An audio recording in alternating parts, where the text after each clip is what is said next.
a quick restart on that one. Hello, hello. Hello, hello. Okay, sweet.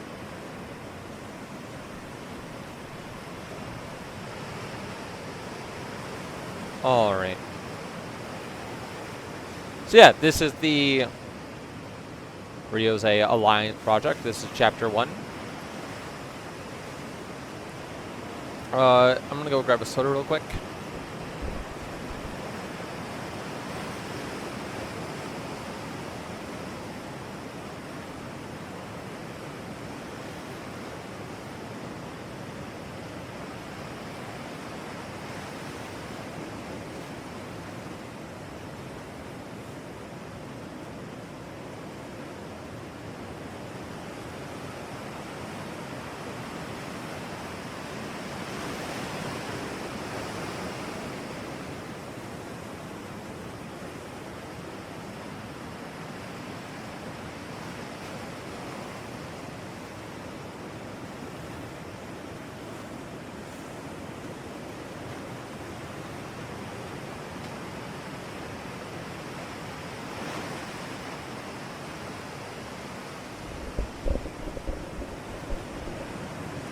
Okay.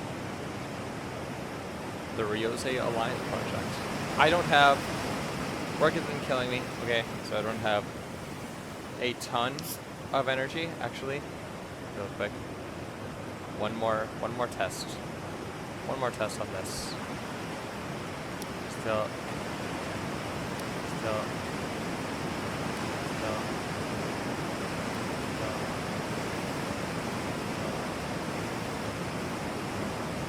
Hello, hello, hello.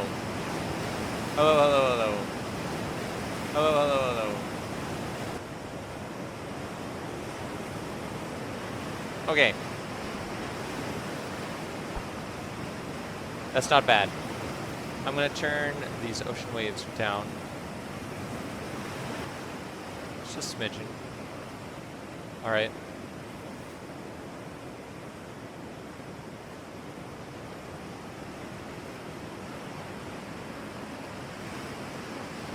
Okay. The Ryozae project. Sunday, May 4th, 1997.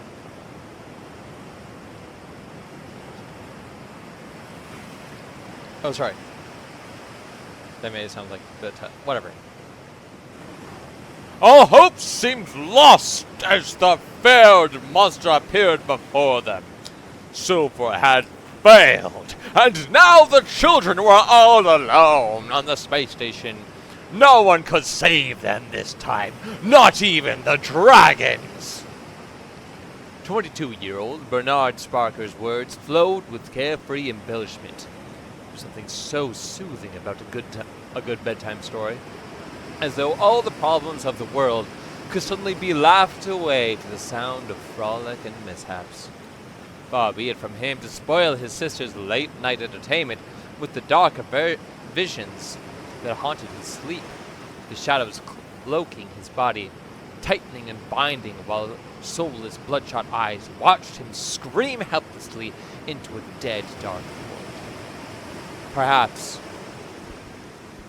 most people would argue it was pathetic for a man his age to be afraid of simple nightmares.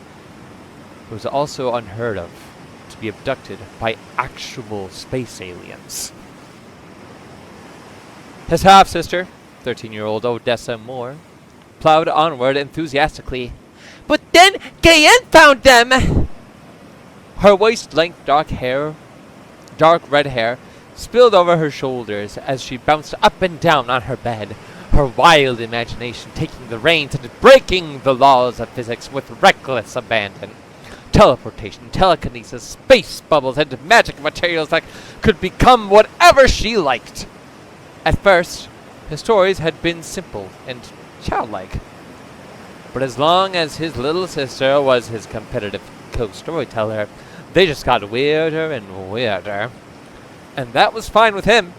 It was cathartic to watch her plumb the depths of her own creativity, and he enjoyed the challenge. Gayen was a character he had introduced, but since she had taken the reins, She'd made him her own beast, using him to torment various other characters in the most bizarre and ridiculous ways she could think of. Odessa's long hair cascaded around her as she dropped back against pillows and piles of stuffed animals. The moonlight caught her pale skin, so different from his own tanned complexion, her features so unlike those he'd inherited from his father's Southeast Asian lineage. The thought raised so many questions with no answers. He drew a breath and let it out slowly, forcing the subject from his mind while his sister carried on. Then he laughed, continuing his nightly round of entertainment and glad for the distraction it provided. And so, everything went back to normal for the children, and Silver returned to the dinosaur planet to...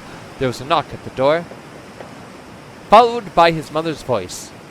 "Don't forget, she has school tomorrow, and you have a job to do.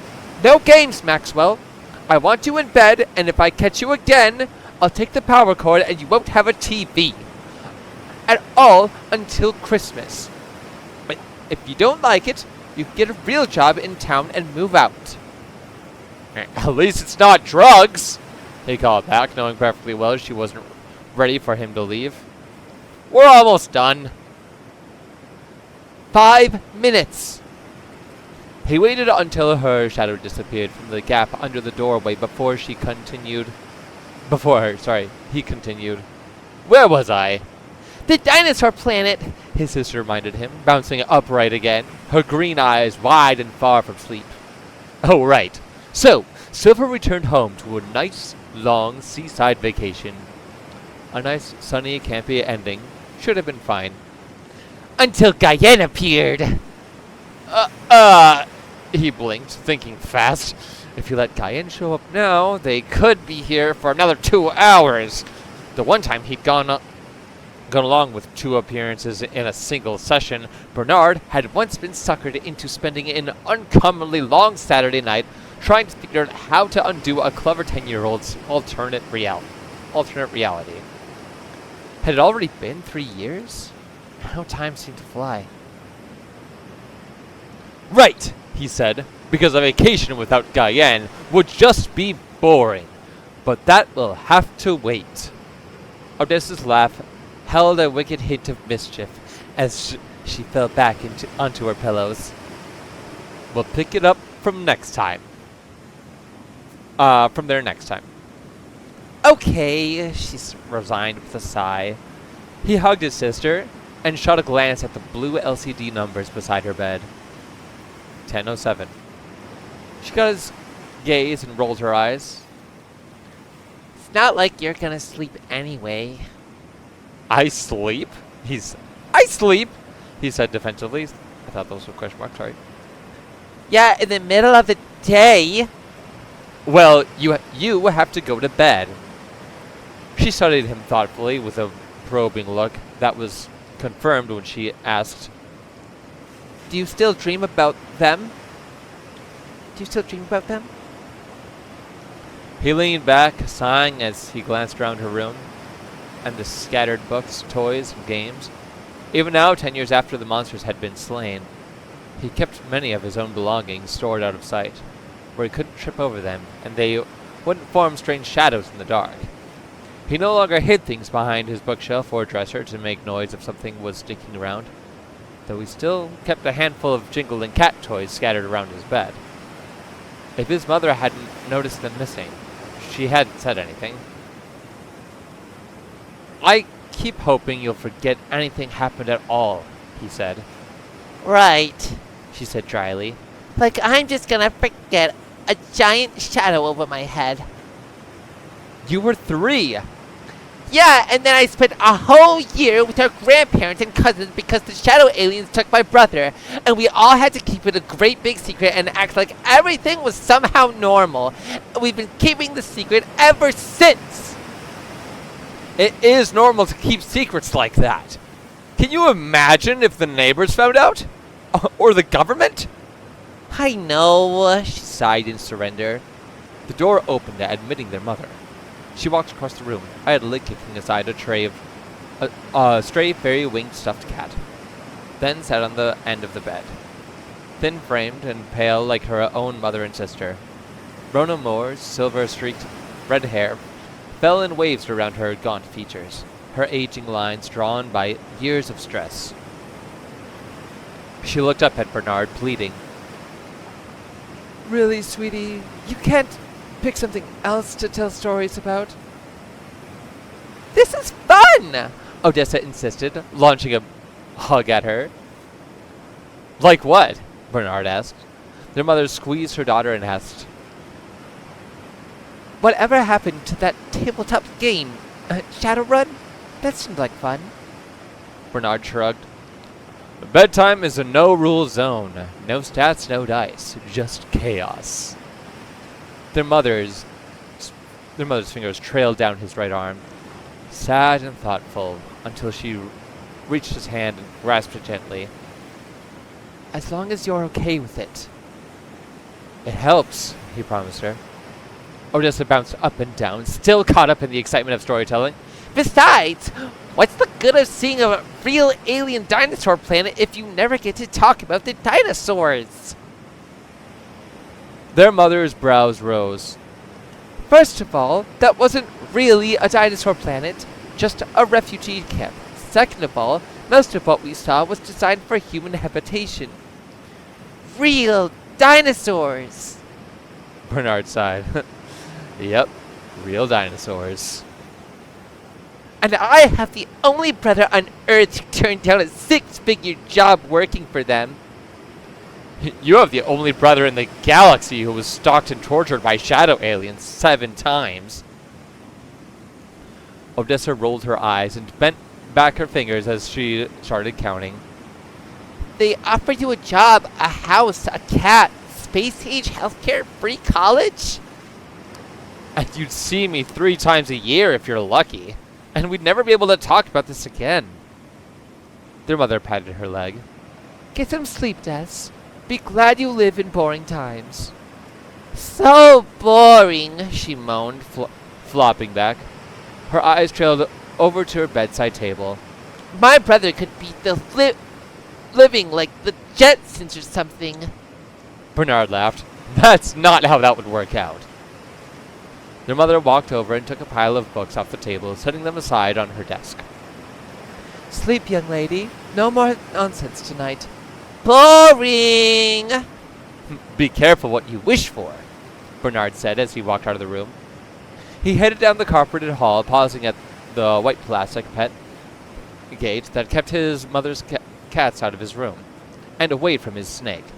The light of the hall glinted off the glass curve of his TV screen. Then his eyes trailed over the rest of the room. The shadows beneath his desk and bed, the closet door. Places where amorphous things could lie in wait. For the moment, he closed his eyes. Many things had changed over the years, but his imagination still liked to play tricks on him now and again, and he wasn't in the mood to spend the night fighting with his own psyche. The heavy blackout curtains on his windows were drawn back, inviting soft indirect light from the moonlit sky over Edisto Island, South Carolina. It had been 10 years since their family had packed up and moved to the Sea Islands from Lincoln, Nebraska. That's why we got this playing, the Sea Islands.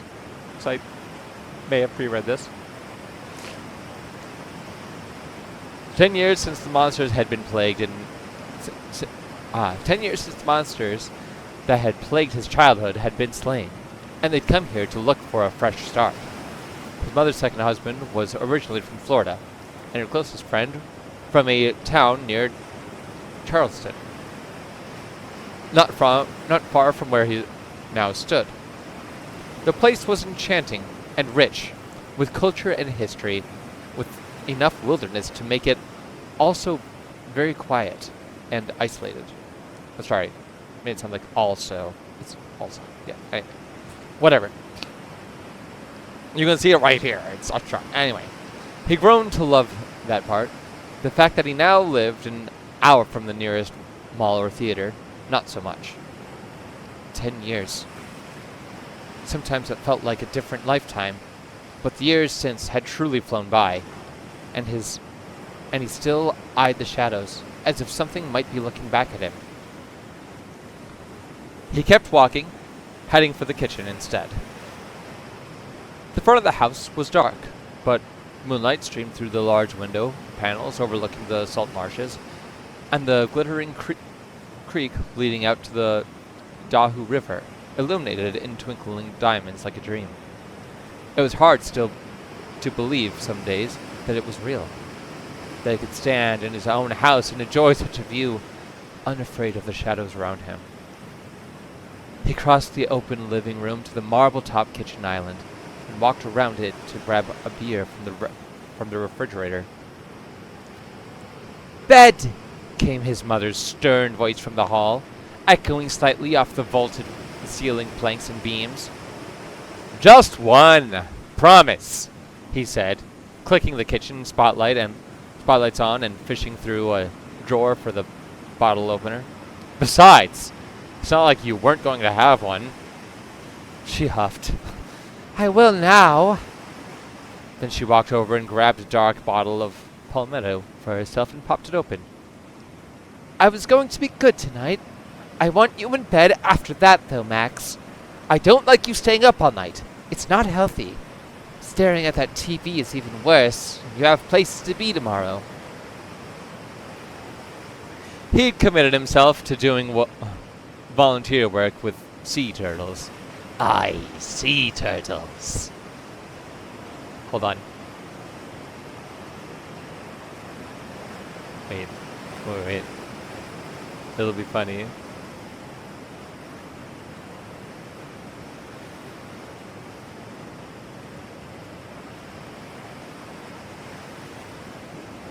How did Jack get off the island? Well, I'll tell you. He worked for 3 nights till all men went into his presence. And on the 4th morning, he roped himself a couple of sea turtles, lashed them together, and made a raft. He roped a couple of sea turtles. Aye, sea turtles. Aye, sea turtles!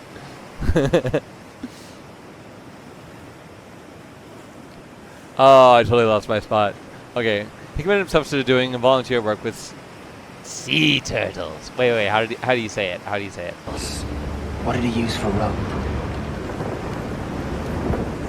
Wait, it won't let me... He roped a couple of sea turtles. Aye, sea turtles. Aye, sea turtles. I don't have that, like, old voice. Aye, sea turtles. That wasn't too bad. And they work with everyone else while everyone else slept. Slept. I can't read. That meant he worked in the hours between the turtles and the waking tourists, looking for nests before anyone could disturb them. Often, that meant he stayed up all night, did the job, then came home around 7 or 8 a.m., and slept until mid-afternoon. He smirked, taking a drink, and asked, "What part of my life screams healthy?" She returned the look, taking a swig of her own, and said, "Look around you, babe. If 9 years of peace, and all of this," she gestured around them with her bottle, "isn't enough, call your counselor back." He considered her words, turning to gaze through the sliding doors at the quiet wooden deck beyond. Still no moving shadows, and nothing waiting in the darkness. Just a gentle breeze blowing through their yard, rustling the thick, heavy fronds of the sabal palmettos planted on the rugged border between the spongy, manicured Bermuda grass and nature's tall, smooth Spartina reeds. He pictured the dense natural barrier of native wax, myrtle, oaks, and sweet gum on either side of the property. The azaleas at the head of the gravel driveway, and the stately date palm in front of the carport. So, like, I'm imagining a sort of like a one-story house, but it's like kind of two-story because it has like that one story on top and like that garage underneath. That garage like area, but the living space is basically just on that one story where you go to the basement. And I picture that it's like sort of on like a hill, right? And yeah, it's like a very exotic place. I did picture it on a beach. I thought they were right on a beach, but I might be a little wrong on that one. But Spartina reeds do grow in the water as well. So anyway, he could have picked any of those things to be grateful for. Instead, smiling, he answered with a very wry touch of humor. Well, not everyone can say they've been abducted by aliens. See? Positivity! That's good. That's good. Good joke. They both laughed, making light of what had been a desperate matter.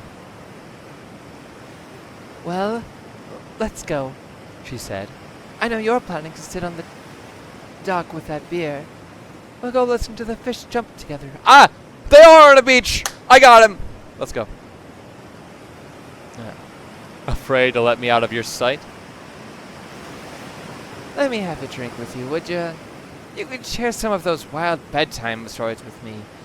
Tell me how much of it's a lie so I can sleep better knowing you're not risking our lives for a better story hour.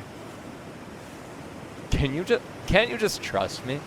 And we just sit on our nice normal deck with our normal drinks and listen to the fish jump instead like regular people? She glanced down at her beer thoughtfully, smirking again. I suppose I can't say no to that. A single beer shouldn't have been a problem. Instead, Rona Sparker slept fitfully and woke at 4:13 in the morning with her heart pounding wildly. Stark fears of her dreams burned into her mind. Only if she wasn't single anymore, was she? It had been over a decade since she had married Dresden Moore. 16 years this June. What's wrong with her? What's wrong with her? At least she hadn't been with her ex-husband in the dream. She'd made a conceited effort to move on from that man. She had definitely been single in the dream, though, raising her child alone. Dwelling over the sudden departure of Terry Zhao. Zhao? Probably Zhao. Of Terry Zhao. From her life would do her no good. But her son didn't make it easy to forget that man she first married. Sometimes Max smiled the same way Terry had, or said little things that almost sounded like him, and regularly reminded her that he preferred his middle name, Bernard, though she'd never told him it was the name his father had chosen. Sometimes she even thought he looked more like his father than anyone in her family, although her own father had dismissed the idea. He saw himself so much in Max that she couldn't bring herself to argue with him. Not with that proud, happy glow in his eyes. His eyes. Her son's eyes. In her dreams, the boy looked like the Walking Dead. She choked on the thought.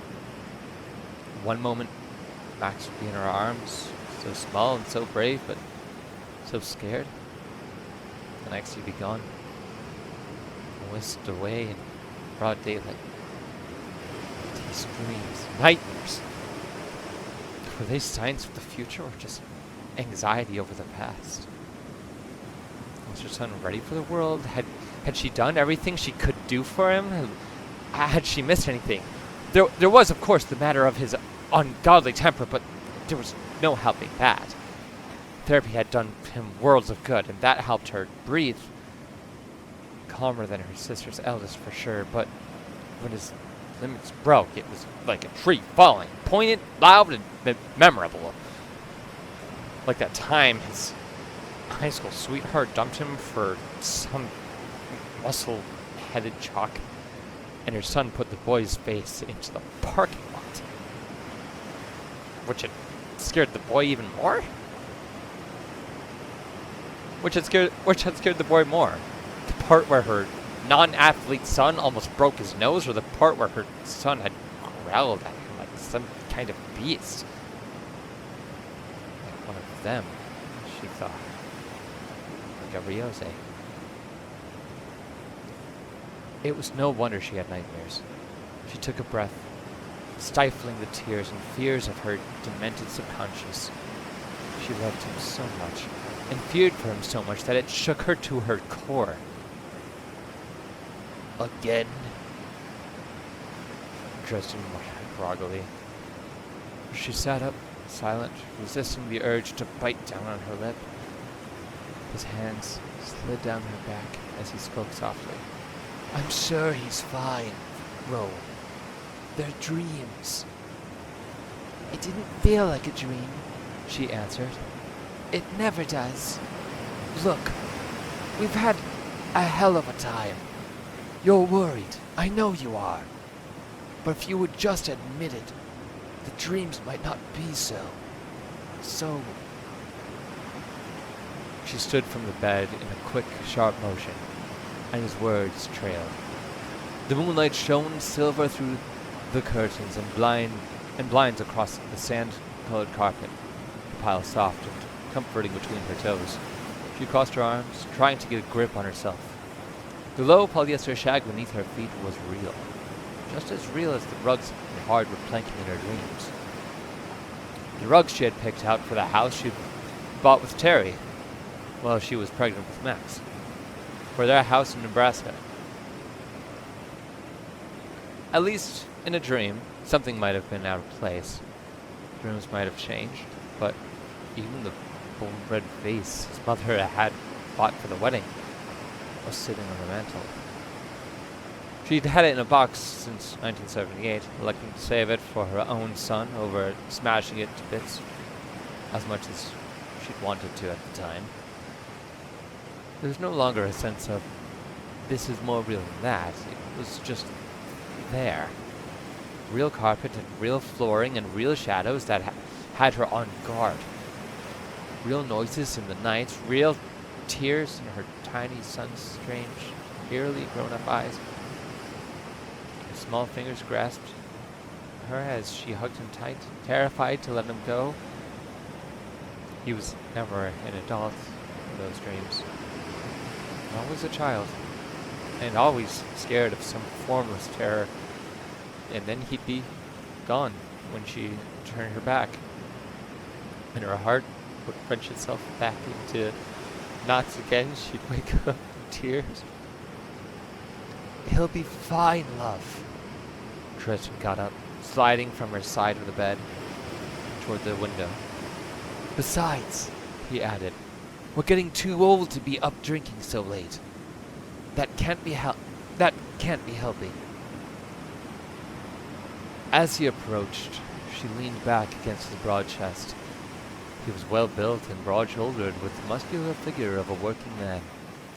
When he smiled, it was a big, warm expression that stretched into his wide, bristly cheeks and into his warm brown eyes. His strong, hairy figure gave her something to lean on. His gentle, optimistic nature a pillar of support. Terry had been the opposite. When she had been worried, she had leaned into his trim, linear frame. He had a way of absorbing her into his own soft, smooth... God damn him anyway! What was wrong with her? He wasn't there. It was Dresden 10 times... It made Dresden 10 times the man he'd ever been. 100 times. Where had Terry been when her son had raised hell because his favorite video had died after the fucking stores closed? Where had he been every damn night Max had decided he didn't like veggies anymore and was going to be a Komodo dragon for the rest of his life? For that matter, where the hell had he been the time she'd had to call a plumber to fix the bathroom sink? Oh God, she wasn't sure her embarrassment would ever fade. Which was worse? Max had trying to fix it himself, or her 7-year-old son, her 7-year-old, trying to have a manly conversation with the plumber.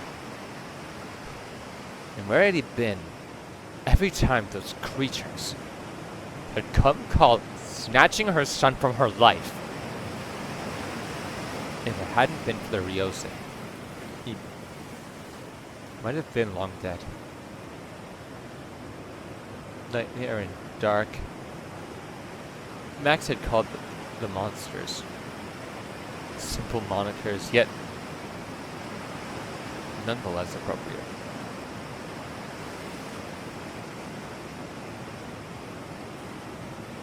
She couldn't stop herself from crying. Boy in her dreams, so dreadful. The way he had so many years ago, thin and quiet. If Tristan had dreams about her daughter the way she did about her son, he'd be crying too. They were barely even in the dreams. It was usually just her and Max alone. And then just her. Tristan hugged her, and he finally turned to let his powerful arms embrace her, although she didn't return the gesture. He sighed, but said nothing. She could handle most of her own problems, but he was often quick to remind her that she couldn't take on everything alone. Right now, though, it was... If she was going to discuss this with anyone, it was going to be with Max. And he had enough problems of his own. He'd gotten much better these past 8 years, something she didn't tell him often enough. But now he was drinking, almost as much as she once had. How much had he actually resolved? How much was he just repressing with alcohol? If he did leave now, how much would he backslide without her? Nothing is going to happen to him, Dresden whispered, pushing his fingers into her thick wavy hair. He's lucky he hit that boy on school grounds. Oh, I think that was her. He's lucky he hit that boy on school grounds. That boy on school grounds. Okay, sorry. I have to reread those lines. Nothing's going to happen to him, Tristan whispered, pushing his fingers into her thick wavy hair. He's lucky he hit that boy on school grounds. A quiet staccato sound left Dresden's lips as he barely suppressed a laugh. Well, first of all, that was 5 years ago.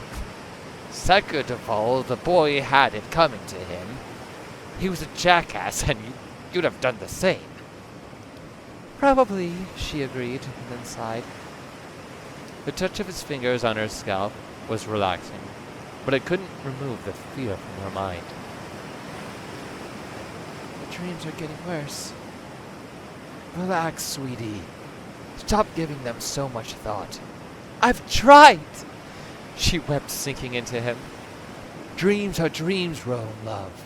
They have no sway in the real world, okay? He's going to be fine. He's a bright young man, and he's going to be just fine. Come on. Summer break is around the corner, and then you'll have time to relax. She shook her head. You know how it is. My grades are submitted, but I've still got things to do to wrap up the semester, and then I've got to start thinking about the fall. They're asking me to take on a new course. I need to get that Java class. He squeezed her gently. The stress must be getting to you. Let me know when you've got time, and I'll take off one day to watch Dessa and the house so you can enjoy yourself. Or we can leave her with Max for a night, and we'll go out to dinner. Oh, heavens, no! She cried, half laughing. We'll come home. She'll be sitting on the couch covered in mud, eating candy and watching TV while he's holed up in his room playing the video games. If we're lucky, it'll just be her that tracks mud into the house and not both of them. Tristan laughed openly. Then leave her with your sister, or the Durants. Their daughter's a good influence. You have options. It's just stress, sweetie. Just a manifestation of stress, that's all.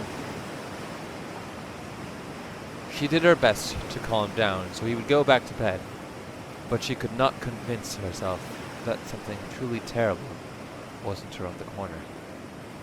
And thankfully, he wasn't alone. They had strong family ties. They were blessed with people they could count on. And Dresden was right. He was a bright young man, and a man now and intelligent enough to make decisions for himself and look after his own affairs. He needed practical experience in the world, but he was ready for that, wasn't he? She couldn't hover over him forever. She took a breath, forcing herself to calm down, until her husband finally kissed her cheek and withdrew. "Get some sleep," he whispered. "I am not the only one who has to work tomorrow," she whispered shakily. "Good night, dear." He snorted under his breath. "Too damn true. Good night, sweetheart. Sleep well." She heard him crawl back into the bed. It took her another minute or so, but she finally joined him and found him propped on his elbows, waiting for her. Only then, after he was sure she was going to try and sleep, did he lay down and go back to his own dreamland. She spent another hour wondering if she should say something to Max, just to be sure he'd take more care, or if she'd just be piling more stress on him by worrying. Then she fell back asleep, and she dreamed normal things she didn't remember so well come morning. It's so good. Ah, some of the lines that are so good. Like the last line, I love dreamed normal things that she didn't remember so well come morning, which is like a normal thing that someone would do. Like it's showing that she was at ease and comfortable and like, you know,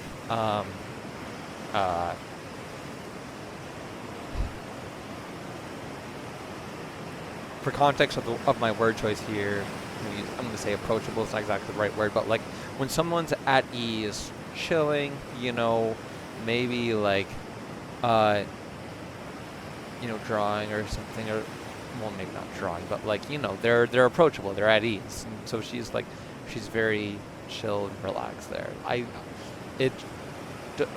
It shows so well that Dresden did a very successful job in calming her down.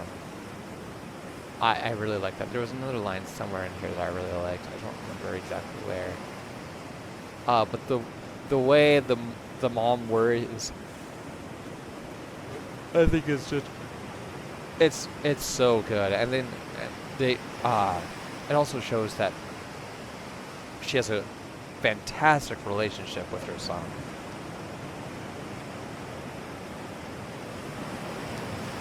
While also keeping secrets from him, like the way that he prefers his middle name Bernard. It's so good. Okay, where's the next one?